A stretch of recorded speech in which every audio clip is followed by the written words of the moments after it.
안녕하세요. 저는 40살이고 슬아의 6살 된 아들을 하나 키우고 있는 여자입니다. 제가 여기에 사연을 신청한 이유는 제가 어리석은 실수를 할 뻔했기 때문입니다. 그래서 제 사연을 들으시고 다른 분들은 저와 같은 실수를 하지 않길 바라는 마음에 이렇게 글을 써봅니다. 지금 생각하면 제가 정말 미쳤던 것이 분명하다는 생각이 들 정도입니다. 과거로 돌아간다면 스스로를 후려쳐서라도 정신을 차리게 하고 싶을 만큼 말이에요. 저는 동갑인 남편과 10년차 부부입니다. 저와 남편은 30살에 결혼을 하게 되었고 4년의 신혼을 가지고 지금 아들을 얻었어요. 처음엔 제가 하는 일에 대한 애착과 프라이드가 큰 편이라 아이를 바라지 않았죠. 남편은 임신과 출산 두 가지 모두 여자의 몸에 부담이 큰 일이니 제 바람대로 따르겠다고 했고요. 다만 마음이 바뀌어 아이를 가지게 된다면 육아는 자신이 반 이상 하겠다고 했죠. 그런 남편의 마인드에 결혼을 결심하게 되었고 실제로 결혼한 뒤에도 시댁으로부터의 임신 압박 이런 것들도 남편이 다 막아주었습니다.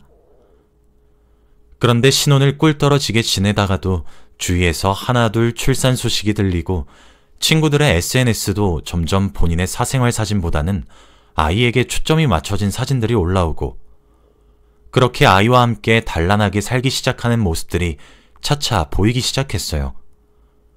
그런데 그런 변화를 물끄러미 바라보면 나랑 남편을 닮은 아이는 어떻게 생겼을까? 하는 의문도 생겨났죠.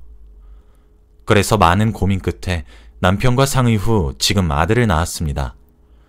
당연히 출산 이후에도 저는 제 일을 놓지 않기로 남편이 좀 더 노력하기로 약속도 했고요. 그래서 지금까지 저도 일을 할 수 있는 거고요. 남편은 아들을 끔찍하게 생각해서 정말 아들 바보인 사람입니다. 사실 제 남편은 조금 시크한 편이고 따지고 보면 무뚝뚝한 사람이거든요. 절 위해 다 해주는 편이긴 하지만 표현은 잘 하지 않는? 어찌 보면 상남자 스타일인 거죠. 그랬던 사람이 아들이 태어난 이후 혀 짧은 소리도 내고 그러는 것을 보면서 속으로 깜짝깜짝 놀리기도 했네요. 하지만 그 당시로 돌아가면 아들이 태어난 이후 남편에게 제가 찬밥 신세가 되었어요. 저는 결혼을 하고 난 이후에도 알콩달콩하며 살고 싶었는데 아무래도 아이가 있다 보니 무엇을 해도 아들의 위주로 돌아가고 하는 것이 좀 얄미웠네요. 맞아요. 제가 철이 없었던 거죠. 정신적으로 미성숙했던 사실을 저도 인정합니다. 물론 지금은 그렇지 않아요. 그러니 이렇게 제 죄를 뉘우치고 반성해서 글을 쓰게 된 것이기도 하고요. 처음 아들의 신생아 시절에는 눈코 뜰 새 없이 바쁘게 지내다가 아들이 기고 걷고 뛰고 그러면서 점점 여유가 생겨났어요. 그 사이에 저는 성공적으로 복직을 하게 되었고 아무래도 저와 남편의 직장을 따지면 남편이 저보다 여유로웠기에 아들의 육아도 남편이 대부분 보게 되었죠. 아들이 미운 4살이 되던 해였습니다. 그 시기쯤 제가 회사에서 꽤나 중체계 프로젝트를 전담하게 되었어요. 중간에 임신과 출산, 그리고 육아로 인해 일의 공백기가 있기도 했고 그 이후엔 적응하느라 꽤 바쁘기도 했어서 제게도 욕심이 많이 나는 프로젝트였어요. 프로젝트를 성공하면 회사에 가져다주는 이익이 정말 컸기에 그 프로젝트의 성공 유무는 제 승진과도 직결됐죠. 아이를 사랑하지 않는 것도 아니고 생각하지 않는 것도 아니지만 아이로 인해 공백기를 희생해야만 했던 것을 메꾸고 싶은 열망과 열의로 가득 차 있었습니다. 다행히 회사 측에서도 제게 그 프로젝트의 책임자로 일을 맡겨주셨고 한번 성공시켜보라고 덕담해 주셨죠. 남편에게도 이 사실을 전하니 뛸 듯이 기뻐하며 축하한다고 말을 해줬고요.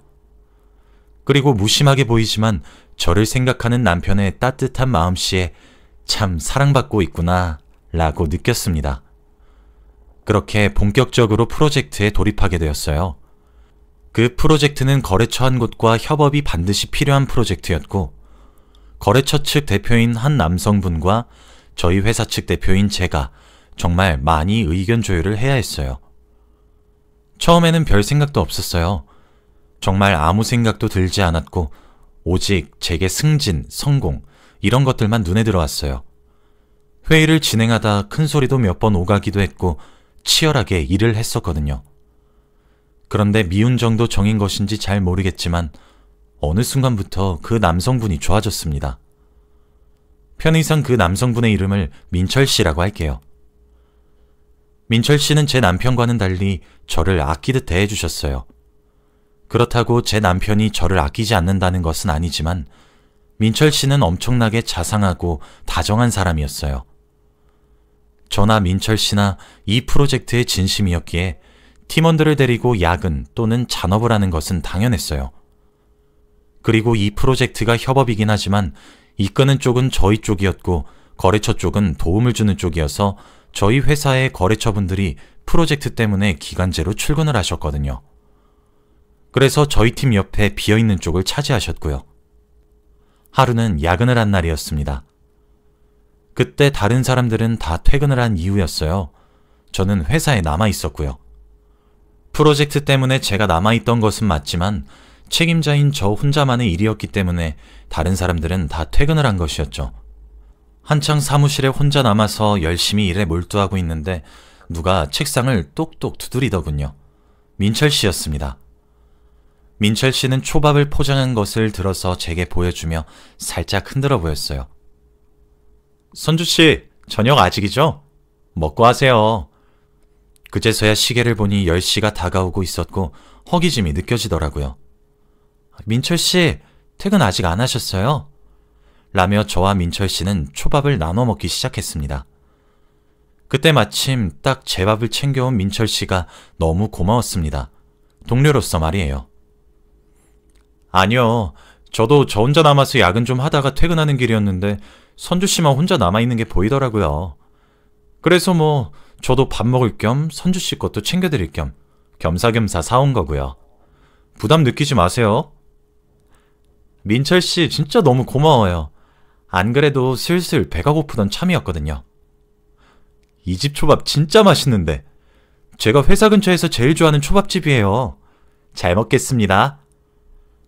그러면서 저와 민철 씨는 처음으로 편안하게 웃으면서 대화를 나눴어요. 그때 민철 씨는 저보다 2살 어린 사람이고 미혼이며 저는 아이가 있는 유부녀란 사실도 말을 했고 결혼을 곧 해야 한다는 민철 씨의 말에 저도 결혼해서 행복하고 남편을 만나 행복하다고 자랑도 했죠.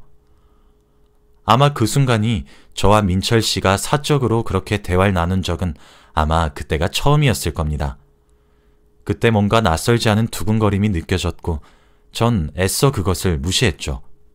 하지만 그날 이후부터 종종 제게 다정하게 다가오는 민철 씨가 점점 눈에 들어왔고 처음엔 제가 도끼병일 거다 착각일 것이다 자기 암시했지만 민철 씨의 마음에도 제가 들어가 있던 사실을 알게 되었죠. 저랑 개인적으로 연락을 주고받거나 따로 만나거나 그러진 않았습니다. 하지만 제가 목이 마르다고 한마디만 해도 총알같이 튀어나가 제가 마실 것들을 챙겨주거나 제가 혼자 야근을 하게 되는 날에는 민철 씨도 남아서 야근을 했고 그럴 때면 항상 민철 씨가 맛있는 음식을 포장해 와서 저와 둘이 나눠 먹었어요. 그리고 저를 해실해실 웃으면서 쳐다보곤 했죠. 뭔가 제가 너무 좋아서 해실거린다는 느낌이 팍팍 들 정도로 말이에요. 그리고 또 제가 맡았던 프로젝트가 몇 달 정도는 심혈을 기울여야 했고 야근 같은 것들도 매우 필수였기 때문에 중간중간 팀원들의 사기를 끌어올리기 위해 회식도 하고 그랬어요. 그럴 때마다 항상 민철 씨는 저와 같은 테이블 바로 옆자리에 앉아 제 앞접시에 이것저것 덜어준다거나 맞은편에 앉은 직원과 얘기를 나누다가도 제가 흘리거나 하면 대화를 하는 중에도 제깍 휴지를 집어들어 건네주기도 했고 그런 친절한 매너들을 제게 보여주었어요. 그리고 저도 그런 민철 씨가 솔직하겐 싫지 않았습니다.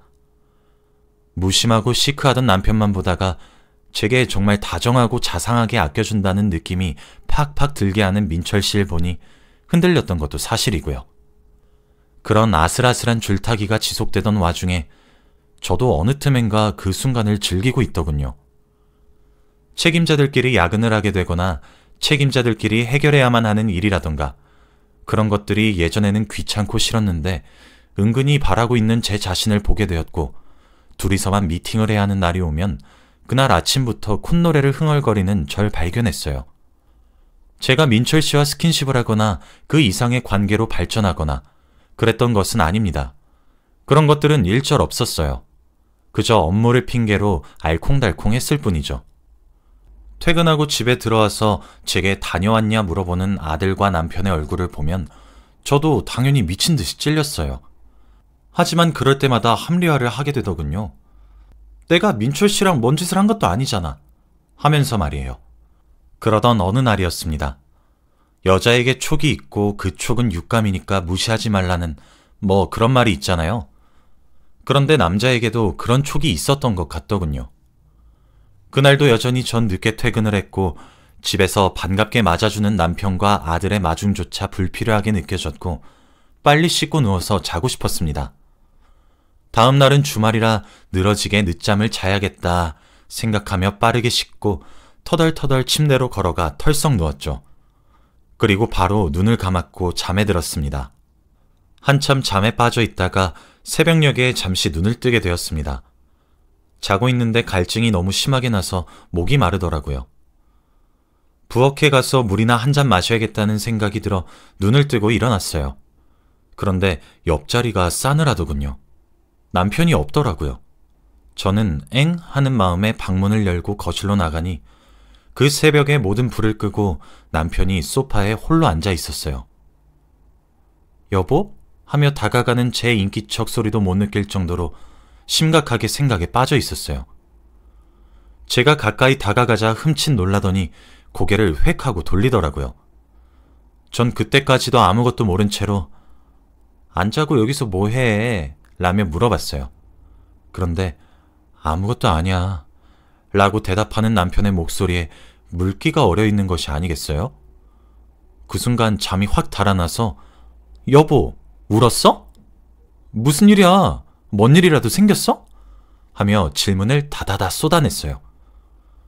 그제서야 남편의 눈에 물기가 묻어있고 목소리가 잠긴 것이 새벽 내내 훌쩍였구나 싶어서 심장이 철렁 내려앉는 것 같더라고요. 그때까지만 해도 제가 남편이 운 이유라는 것은 생각지도 못하고 있었으니까요. 다그치는 제 말에 남편은 차분하게 이야기를 시작했습니다. 사실 저는 잠꼬대가 많이 심한 편입니다. 아직 이 나이가 되도록 잠투정을 하기도 하고요. 많은 잠꼬대들 중 하나가 뭐냐면 저는 자고 있는데 옆에서 누군가 말을 걸면 대답을 한다는 겁니다. 그리고 저는 그 대답한 순간들을 당연하게도 하나도 기억을 하지 못하고요. 남편의 말에 따르면 그날따라 피곤해 보이는 제 모습이 뭔가 다른 날과 조금 다르게 느껴졌다고 하더군요. 저와 남편은 생전 서로의 휴대폰을 몰래 훔쳐보거나 확인하거나 하는 행동들을 하지 않습니다. 서로를 믿기 때문에요. 그런데 그날 피곤해 지쳐 쓰러져 자는 저를 보며 왠지 휴대폰을 확인해봐야 할 것 같다는 생각이 들었답니다. 저도 휴대폰에 따로 잠금을 해놓거나 그런 것이 아니었기 때문에 남편이 수월하게 봤겠죠. 사실 봐도 상관이 없기도 했고요.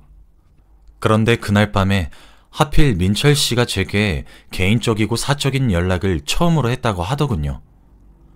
선주 씨, 이렇게 늦은 시간에 연락드리는 것도 오늘 저희 팀 회식에서 마신 술 기운으로 용기 내서 연락드립니다. 무리하게 이 시간에 연락드린 것은 죄송합니다. 하지만 지금이 아니라면 말을 꺼내지 못할 것 같아서요. 일요일 오후에 시간이 되시나요? 그때 저랑 밥 한 끼 하고 영화 한 편 보는 것은 어떠세요? 라고 하필 데이트 신청을 하는 연락이 말이에요.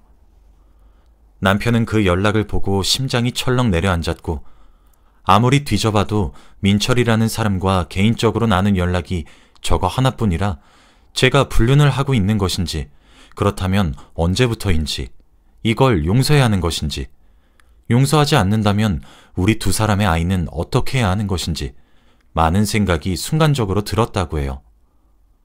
그리고 그 옆에는 아무것도 모른 채로 세상 모르게 자고 있었던 제가 있었고요. 남편은 물어봤답니다. 선주야, 민철 씨가 누구야? 거래처 직원인데 왜? 그럼 민철 씨랑 원래 개인적으로도 많이 연락해? 아니, 안 해. 왜? 남편은 그 대답을 들었을 때까지만 해도 자기가 보게 된 것은 상대방의 일방적인 마음인 것이고 제가 잘 처신을 하고 있다는 생각에 괜시리 몰래 훔쳐본 행동이 미안해졌다고 합니다. 하긴, 선주야 미안해. 민철 씨가 너한테 개인적으로 연락한 거 몰래 봐서. 라고 한 남편의 혼잣말에 아니야, 흔들리고 있는 내가 더 미안하지. 라고 제가 대답했다고 하더라고요. 남편은 제 대답이 당연히 믿기지 않았고 수차례 계속 물어봤다고 합니다. 그렇게 저는 좔좔좔 대답을 하게 된 것이고 남편이 새벽 내내 거실에서 홀로 훌쩍이며 생각에 잠겨야 했던 것이죠. 당연히 저는 미안하다고 사죄했습니다. 여보, 미안해. 그렇다고 해도 나는 당신이랑 내 아들 뿐이야. 가정을 버리려고 하는 마음? 애초에 먹지도 않았고 그래서 지금까지 선을 지켰던 거고. 그래, 당신이 들은 것처럼 흔들리지 않았다고 말하지 않을게. 그건 거짓말이니까. 하지만 그뿐이야. 당신이 본 연락도 처음으로 받은 개인적인 연락이었고 사적으로 만나지 않았어. 당연히 정리할 생각이었고 이런 감정을 느끼는 나 자신도 스스로 갈무리하려고 했어. 진심이야. 난 당신밖에 없는걸. 정말이니까 믿어줘. 남편은 생각할 시간이 필요하다고 했고 주말 동안 제게 집을 비워달라고 요구했습니다. 저는 그 말에 남편에게 더 애걸을 해볼까 싶기도 했지만 남편의 상처받은 표정을 보니 가슴이 철렁 내려앉았고 남편이 원하는 대로 집을 비우기 위해 지갑과 휴대폰만 챙기고 옷만 갈아입고 집을 나왔습니다. 집 근처에 있는 모텔에 홀로 무작정 들어갔고 방에 들어가 정막이 흐르는 방에 홀로 앉아 있으니 현실감이 확 들더군요. 내가 무슨 짓을 한 거지? 내가 미쳤던 건가? 내가 남편을 두고 지금 엄한 사람한테 지금? 너 미쳤니? 하면서요. 그제서야 남편이 제게 마음이 떠나도 저 또한 민철 씨에게 흔들렸던 사실이 있으니 억울해할 수도 없고 마냥 무서워지기 시작했습니다. 입장을 바꿔서 생각해보니 남편이 저 말고 다른 여자에게 흔들렸던 사실을 제가 알게 된다면 전 바로 지옥 같은 감정을 겪겠다는 생각이 들더군요.